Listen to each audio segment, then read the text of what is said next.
Vertically on a bank of a canal. एक TV tower है बेटा, जरा देखो सौरभ यहाँ पे से बोल दो। एक टीवी टावर है जो कैनाल के किनारे में खड़ा है। कैनाल मतलब ये आपका जो है ये कैनाल हो गया, ठीक है। और हाँ, और ये जो आपका है ये क्या है, टीवी टावर है, ठीक है ना। ये क्या है, टीवी टावर है। तो कह रहा है from a point on other bank directly opposite to tower the angle of elevation of the top of the tower is 60 degree। ये जो किनारा जो दूसरा किनारा है यहाँ से जो एलिवेशन एंगल बन रहा है वो कितने डिग्री का बन रहा है, 60 डिग्री का, ठीक है ना। और फिर कह रहा है from another point 20 meter away from this point on the line joining this point to the foot of the tower the angle of elevation of top of the tower is 30 degree. यानी कह रहा है ये जो point है इधर ही है, ठीक है ना, इधर ही है। और इस पॉइंट से जो लाइन ज्वाइनिंग करता है वो टावर के फुट से ज्वाइन करता है। तो इसका एलिवेशन एंगल कितना है, 30 डिग्री है। तो पूछा जा रहा है टीवी टावर का हाइट कितना है। तो हाइट हमने क्या किया, लेट कर दिया और ये आपका क्या हो जाएगा, x हो जाएगा, ठीक है। अब आपको क्या करना है, x का वैल्यू फाइंड करना है। तो पहले आपको छोटा वाला ट्रायंगल लेना पड़ेगा, ठीक है ना। तो आप यहाँ पर सॉल्यूशन में लिखोगे, क्या लिखोगे बेटा, AB आपका क्या है, टीवी टावर, क्या है, टीवी टावर है। और फिर आपका BC क्या है, कैनाल है। BC आपका कैनाल है जिसको आपने x लिख दिया है और टीवी टावर को h लिख दिया है। फिर आपका BD हो जाएगा, BD is equal to x plus 20 हो जाएगा। एलिवेशन एंगल जो दे रहा है angle ADB is equal to 60 degree and angle ADB is equal to 30 degree. तो अब कह रहा है कि आपको x का वैल्यू फाइंड करना है। तो x का वैल्यू फाइंड करने के लिए हमें दो ट्रायंगल है। तो एक ट्रायंगल पहले लेंगे, छोटा वाला ट्रायंगल, इन ट्रायंगल ACB। जैसे ही आप ACB लोगे तो ACB में आप बताओगे, क्या बताओगे बेटा, यहाँ पे ADB है। अब ADB में ACB जो है आपका वो क्या हो जाएगा, ACB में ये आपका कितने डिग्री का है, 60 डिग्री का। तो यहाँ पर आपने ले लिया 1060 डिग्री और इसका जो है 60 डिग्री का अपोजिट साइड आपका परपेंडिकुलर हो जाता है।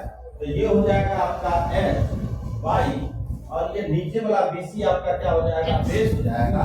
तो ये x हो जाएगा। इसका वैल्यू क्या होता है, √3 होता है। y1 हो जाएगा is equal to S by x हो जाएगा, ठीक है।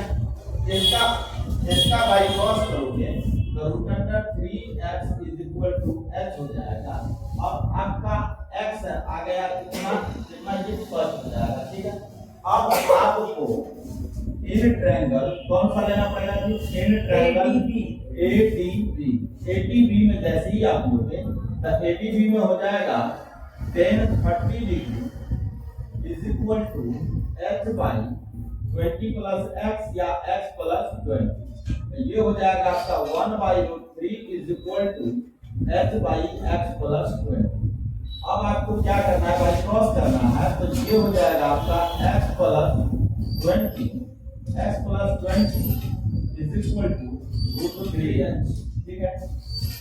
x है, x का वैल्यू आपको x के टर्म में लेना है। x का वैल्यू किसके टर्म में लेना है, x के टर्म में।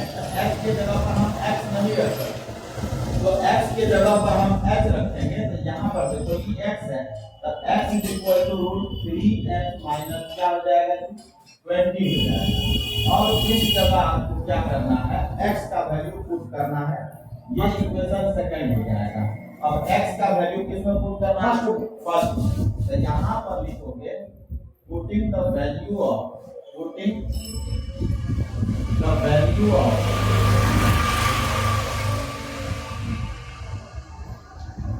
x in equation first.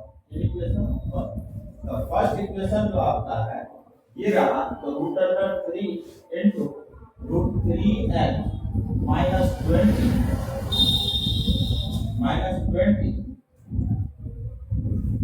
20 is equal to h। ठीक है, अब इसको आप क्या करोगे, इसको इसमें मल्टीप्लाई करो तो 3h हो जाएगा, फिर इसमें मल्टीप्लाई करोगे तो -20/3 हो जाएगा और ये आपका h हो जाएगा। ठीक है, फिर आप इसको इधर ले आओ, इसको उधर ले जाओ तो ये हो जाएगा 3h और ये इधर आएगा तो -h इज इक्वल टू 20√3 तो h इज इक्वल टू हो जाएगा 20√3 बाई, सॉरी मैंने गलत कर